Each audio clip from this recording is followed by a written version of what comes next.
Well, we're live. We are live. Welcome to another Couples Academy show. We're so glad that you're joining us.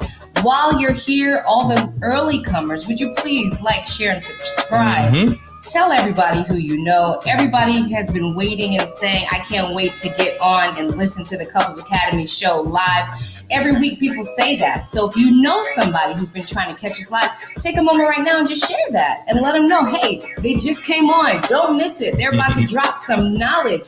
So welcome, everybody.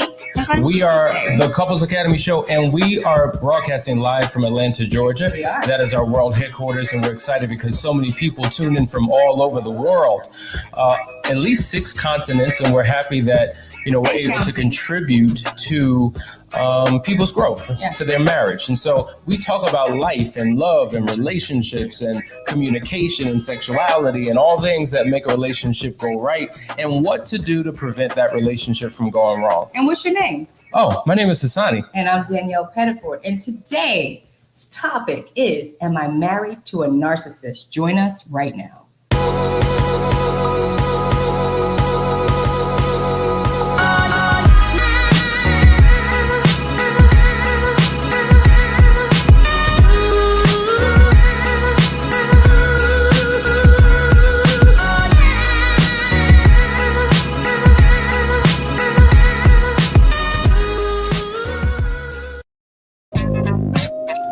All right. Am I married to a narcissist? That's our topic today. And, it's interesting because we were just talking about this before we got started, that is such a term that's used all the time. My husband's a narcissist. My wife is a narcissist. And, it is a disorder. And I think that you were talking about how 6% of all people are actually narcissists, but there are many people who have narcissistic tendencies, attributes, personality traits that are reminiscent. Well, that's the thing. 6% is what we can track, because most narcissists will never, ever go get tested to find out that they are narcissists. Why? Because they're a narcissist. And so even though we know that there's about 6% of the population that actually are diagnosed narcissists, there are far more.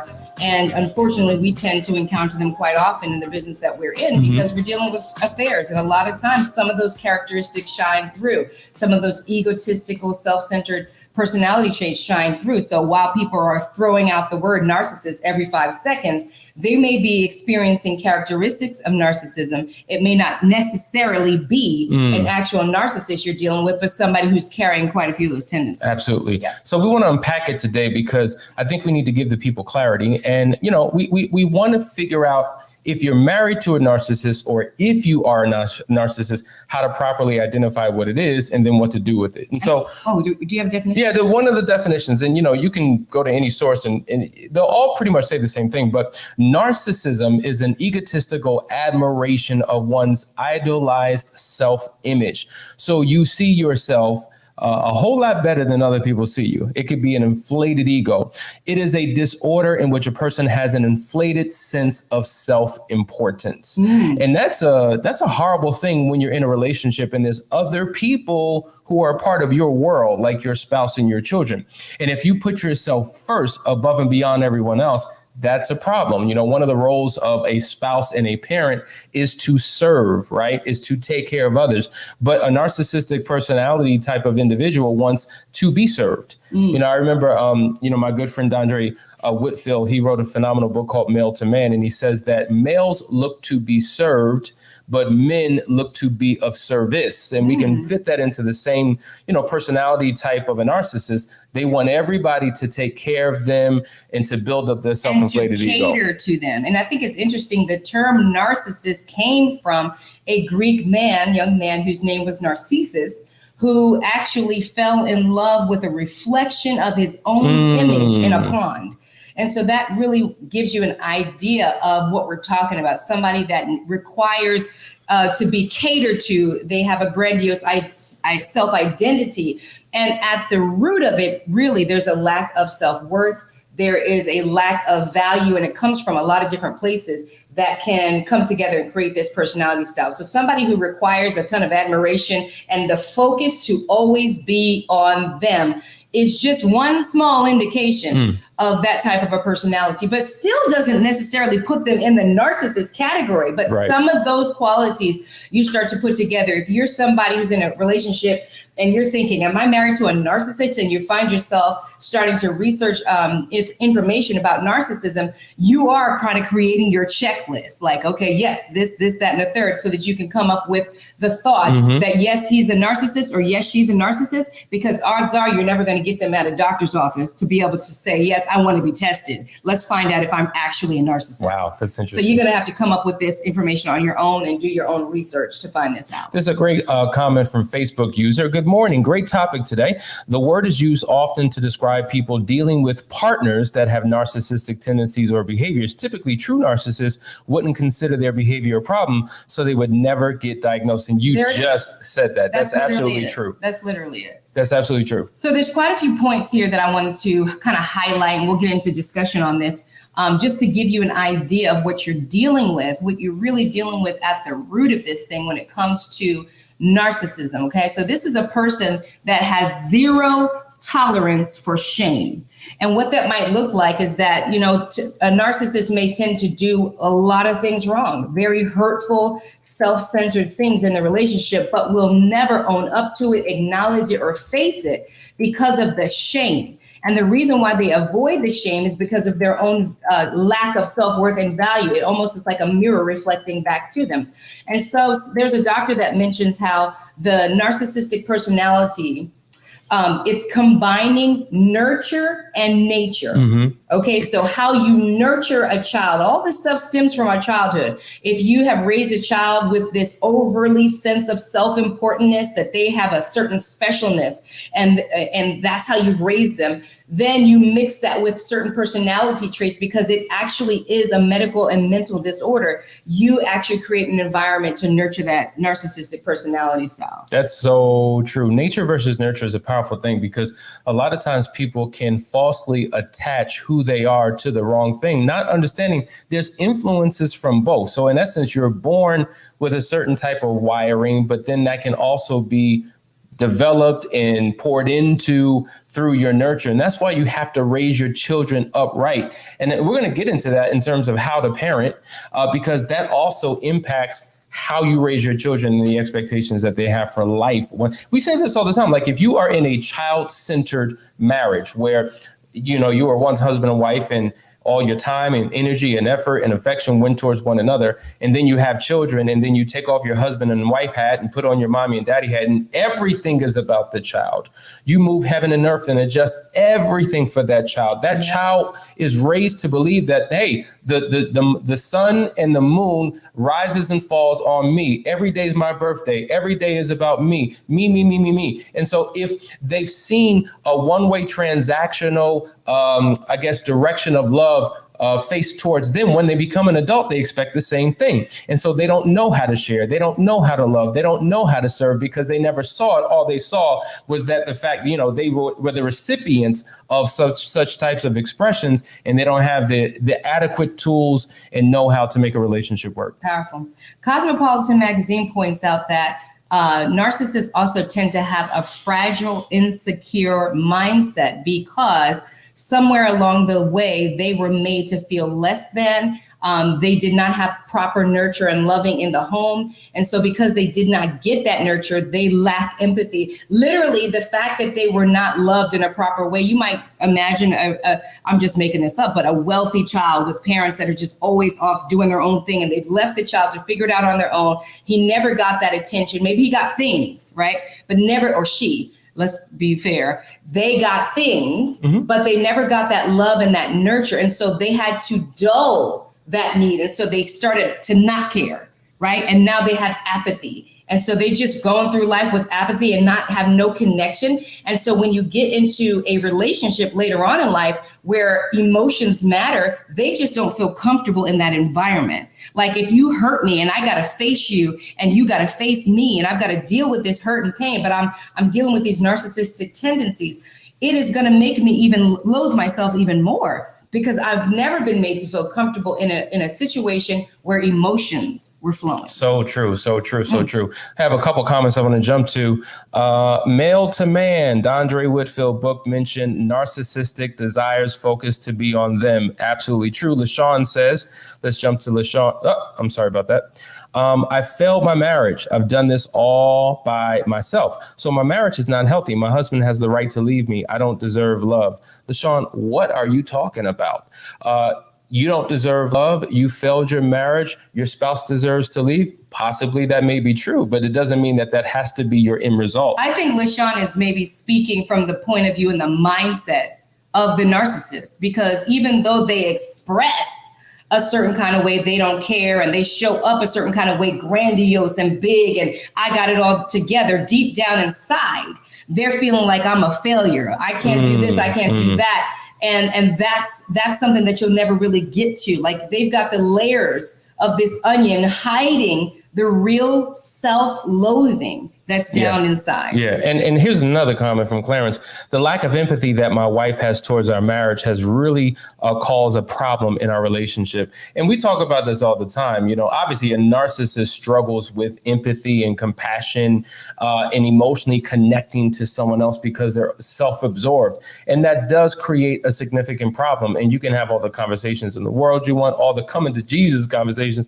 But a person has got to acknowledge their own issue and be willing to change for themselves, because they don't value the opinions of others. They look at it as a threat. How dare you? And it just creates a major problem. And so, I think Steve was asking, well, where can I take this personality assessment? How can I determine whether I have a narcissistic personality disorder? Now, you can go to a psychologist. They can offer that. But there are resources online, and we're going to make sure that we post it. I have one for you that's going to be in the description, and you can take a test. But here's the deal. The question is, if a narcissist takes his or her own test, will it prove to be narcissistic? Because isn't there a false sense of reality in terms of what is, as opposed to one's perception of self? It's possibly why you have to go to a psychologist to be evaluated.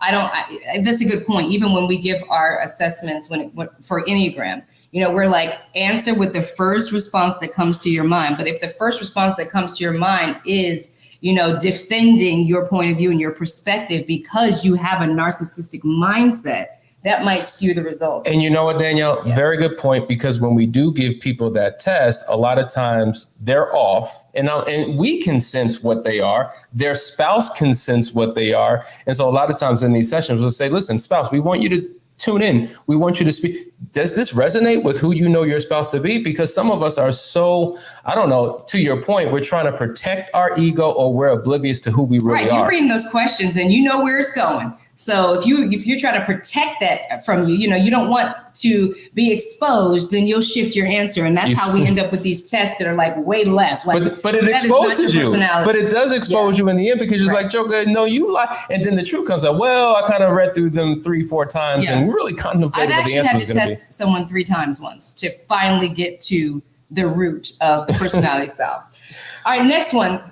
Burdensome expectations were often placed on the narcissist at an early age. And this is what scientists have shown, that when you put too many burdens and responsibilities on someone at an early age, this can cause this, I guess, a suppression of emotions, or maybe it's kind of like advancing the personality too soon. They were doing things as a young child that they shouldn't have done, and now somehow that's affected the shaping of their personality. Yeah, it's even called developmental lag. When you're a child and you put into responsibility, like for instance, you have to be the man in the house because dad's not there. And so you're responsible for helping raise your children, or your siblings, or maybe you've been exposed to any, some type of abuse, or maybe there's a family member who's struggling with some type of mental disorder, and you're robbed of that childhood and you're taking on all this responsibility. That's so true. And also, you don't properly develop. And also the idea of, I don't want to let my parents down. Like, I can't fail. Like, here I am, this kid doing these big time responsibilities, taking care of my family, maybe taking care of a sick parent, having to take care of other siblings that are younger than me, even though I'm still a child. And if all goes wrong, I get in trouble. That's right. Right. So this burden is upon me to not get it wrong. And so now I've shaped my personality that I can't never be wrong. And now that plays out in your marriage. Absolutely. Narcissists are fueled by a desperate need to be superior, according to Dr. Sandy, who is the author of Why Is It Always About You? The 7 Deadly Sins of Narcissism. Now, that might be a good book to pick up if somebody out here is dealing with a narcissist and they think they are and they want to get some points. But always feeling like they have to be superior. It's more than, we can be great together. It's I've got to be better than you and you've got to be worse than me. Isn't it ridiculous? We see so much competition between couples all the time. There's like this power struggle. Who makes more money? Who has more attention and affection from the children? Who has more friends? Who has more social status? And that could be a result of somebody who struggles with narcissism. And it's at the end of the day, we say this all the time. It's no longer the team of me. It's the team of we. We are a couple. It's we, us, our, not he versus she. Him versus her. And oftentimes your spouse is there by God to help complete you, not to compete with you. And so that's the challenge. And narcissism can really destroy a relationship because it doesn't allow for that level of oneness that you need in a relationship. And what you said is interesting because I think the sad part of it is that the narcissist can't perceive that gift, right? You're not here to compete with one another, right? But that's just not the way they see it. That's just not the way that they feel it. So what does a spouse do that can't reason with you in that way? Like, I can't say to you, we're not in competition. I'm on your side. We're on team Pettiford or team whatever your last name is. I'm here to support you. Right. This doesn't have to be defensive.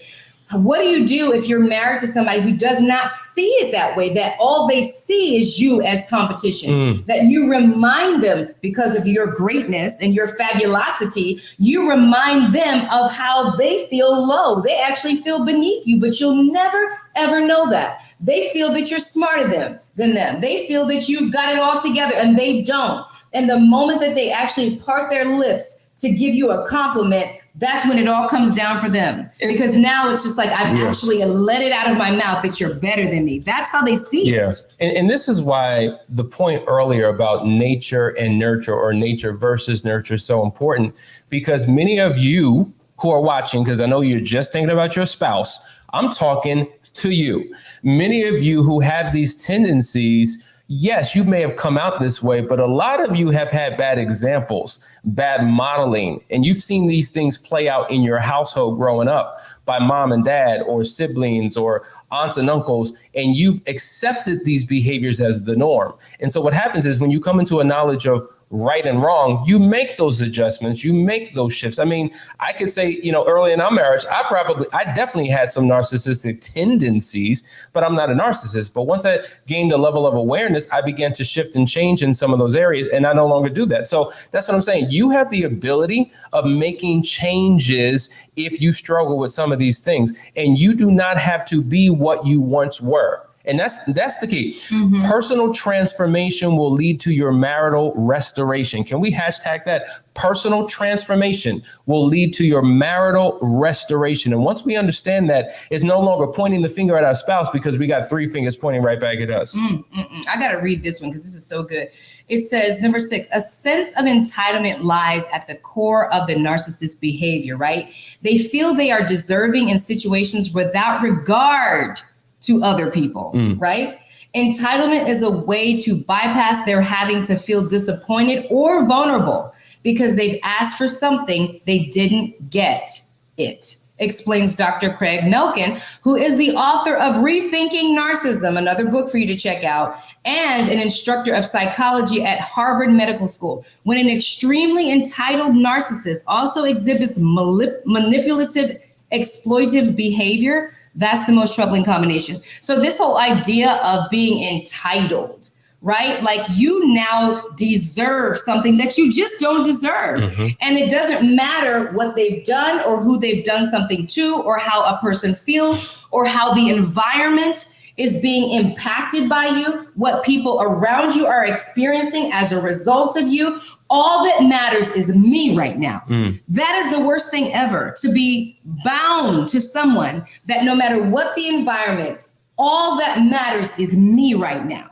How am I feeling? What am I getting? How am I looking? How am I doing? And you never give regard to the person that's right next to you. And one of the challenges we hear from couples is that no matter what we talk about, my spouse always makes it about them. Like somehow it always gets shifted and redirected. And what that does is it robs me of an opportunity to have my own voice, to have my own opinion, to give my own thoughts, because somehow you reshape and repackage it and change the narrative to be about yourself. This is some powerful stuff. We have a comment. I just counseled a couple where the husband is the last of 11 children and he caters to his mother. He's 60 and he feels the need to go home every other month because he feels guilty not being there.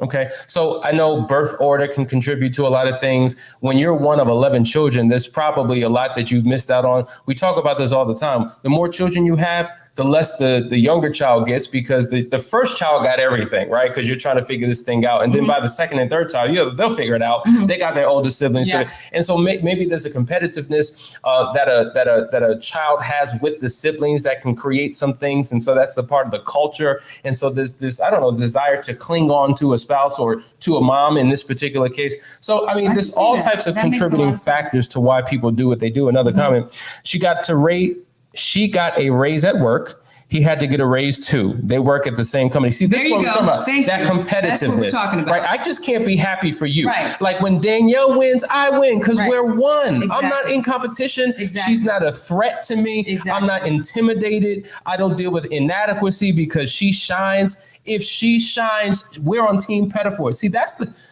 this is so frustrating, folks. And I've seen it with education. You get a degree, then they got to go back and get a degree. Now you're on the degree game. Everybody going into debt because you're in competition to be the one on top. You get a promotion, they got to go get a promotion. You know, you cook a good meal, they got to cook the next best meal. You get a new pair of shoes, they got a new jacket. You ain't gonna outshine me. You ain't gonna outdo me. You're not gonna outshine. And what if it's two narcissists under the same roof? Lord have mercy. Could you imagine them burning themselves into a debt spiral because they're just competing on every edge, back and forth all the time?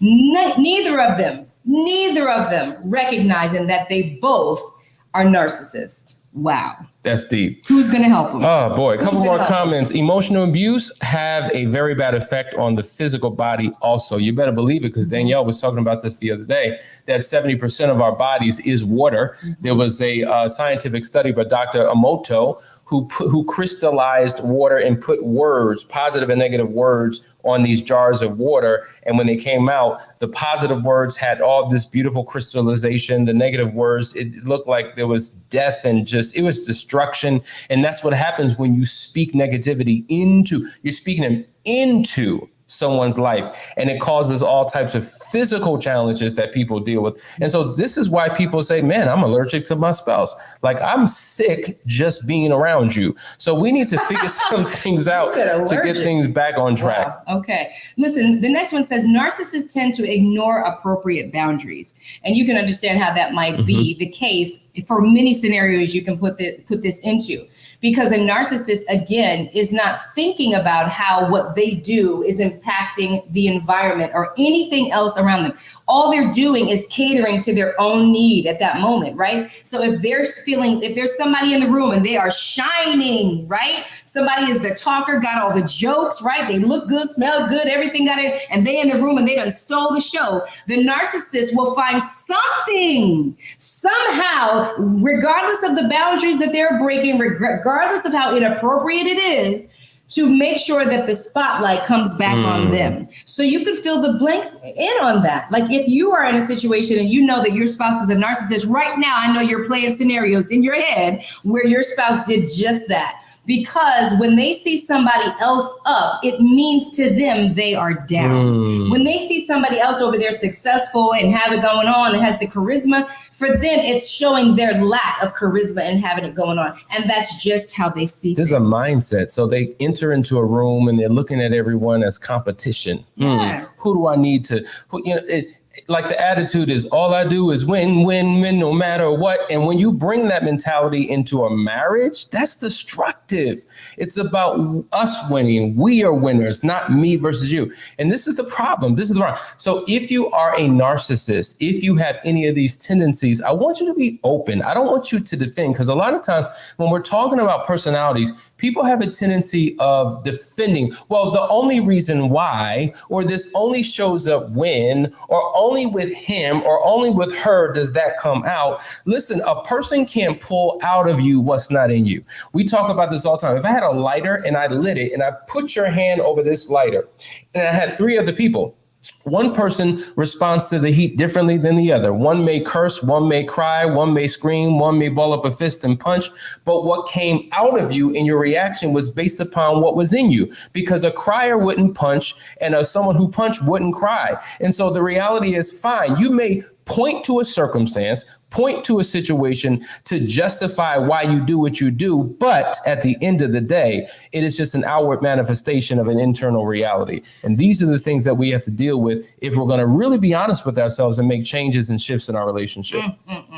Narcissists respond best to empathic validation when being confronted. So here's the deal. What you never want to do when it comes to confronting a narcissist is say, you're always doing this, you ain't, because you are now confirming what they feel deep within. In other words, you cannot help validate the thing that's fueling the narcissist in the first place. And so one of the things that's suggested is that when you're approaching a narcissist, or if you think they're a narcissist, that you always have to affirm their position and validate the importance of them in your life. In other words, if there's a marriage, you're important to me in my life. You are this, you are that. You're so great at this and that and the third. But when it comes to this, and this is the stroking, that we have to do. So it's like sometimes we got to stroke, especially if you're married to a narcissist. You've heard of stroking the ego. Well, the narcissist has the biggest, baddest ego of all personalities. So you can understand that if you actually are married to a narcissist, that there's no way you're going to get through at all coming with typical conventional methods or responding out of your anger, because they are trained, lifelong trained to manipulate, gaslight, and send you spiraling and questioning yourself. So you have to always begin with the validation when it comes to that. Absolutely. There's a lot of comments here. Let's just go to a few of them. This is the one who had the 11 brothers and sisters, who has some attention to the mother. She says that he's there for his mother, but he disrespects his wife's feelings because of how his mother feels towards his spouse. He doesn't know how to tell his mom no. Talk to his wife, and his father died when he was 8. Gotcha. Yeah. Okay. And we see that, unfortunately, where there's more value, more respect, more attention, more affirmation, more of a consideration for the mother, or for the parent, let's just say, than for the spouse. And that causes a whole lot of issues in the home. And yeah, so, I mean, that's a common issue. And it speaks to another statement that someone else made. I'm trying to figure out where it is, but in essence, my husband apologizes and seems to care about others, but lacks empathy for me. Is he a narcissist? And I would say that I'm not so quick to just label a person a narcissist, because there are characteristics that may fall into the category of someone who is narcissistic. I think all of us have good and bad traits. And if there's any bad trait in a person, sure, it's quick and easy to just slap a label on it. And so I don't have a knee-jerk reaction to do that. I would just say that those are particular issues that he needs to work through in order to become the best version of himself. But let's just put this out there too, that there is a gazillion resources out there on the internet. There are videos, there are articles. You can do your research to come to your own understanding if you are married to a narcissist, okay? It is not rocket science. You just heard the definition, okay? The definition's right there before you. And go get yourself some good books and some research and start taking your notes. Research. Hassani's always talking about having the book of Danielle. He is the book of Danielle. He knows my likes, interests, and all this and all that. Well, you can also create another book to find out who it is that you're married to. Absolutely. Because I don't believe people should stick their head in the sand and be like, well, since he's not diagnosed, he may never get diagnosed. And there are some narcissists out there that have done that and have understood, because you know what? When it comes to, and this is the next point, narcissists may be motivated to change if there is a meaningful consequence to their bad behavior. To me, the verdict is out on that. because I've read lots of videos, I've heard lots of videos and read lots of articles on this narcissist topic. And some doctors say that there's no changing a narcissist, that it is a medical condition and it is what it is. But you do have the whole idea of losing it all factor that will motivate a narcissist for their own selfish gain to do right, meaning get your tail to a doctor and get yourself diagnosed because I need to know, right? And so they do get the diagnosis and they do know and they are aware. The question is, do they have the ability to do anything about it? Or are you subject to this mindset that you have to constantly, get back on track, that you have to constantly say, hey, let's just remember, right? We've got this diagnosis here. So I need you to know I'm not your enemy. Right? We're not going to be compatible all the time. Like that's the stuff that you're dealing with until somebody comes up with narcissistic medication, which I've never heard of.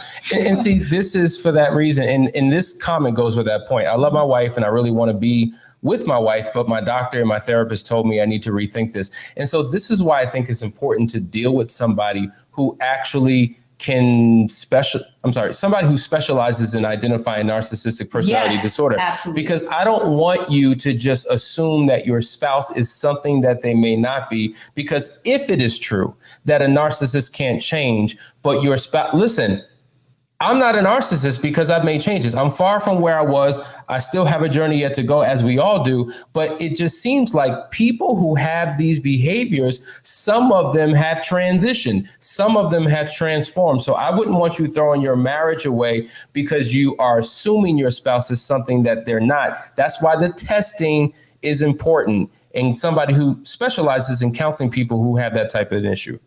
I guess at the end of the day, you need to go ahead and get you some good counseling. Find somebody who specializes in narcissism so that you can, first of all, talk to them about what you're dealing with in your home and get somebody to say, yes, it's likely they are or not. And then what do we do from here? Yeah, guys, I hope this has been helpful. We've been talking about narcissism. We're going to be doing this for the next show topic or two because there's so much to unpack and we hope that you're getting something out of it. So listen, get ready. The next 2 days, the next 3 days is going to be powerful, but subscribe to the channel. It makes no sense if you're watching us, but you're not live with us. So go to the YouTube channel, Couples Academy, and subscribe. Share this with everyone you know. Share. Like us.